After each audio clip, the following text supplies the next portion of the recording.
తెలంగాణలో రేపటి నుంచే రుణమాఫీ ప్రక్రియ ప్రారంభం కానుంది.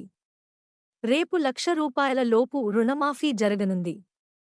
సాయంత్రం 4 గంటలకు రైతు ఖాతాల్లో జమ చేయనుంది.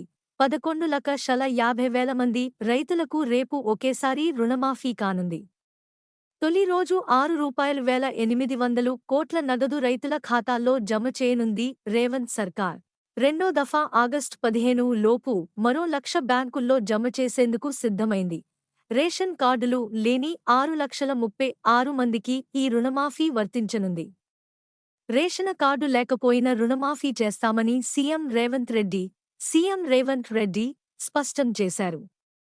రేషన్ కార్డు లేని రైతుల ఇళ్లకు వ్యవసాయ అధికారులు వెళ్లి అర్హుల ఎంపిక చేపడతారని మంత్రి తుమ్మల నాగేశ్వరరావు అన్నారు.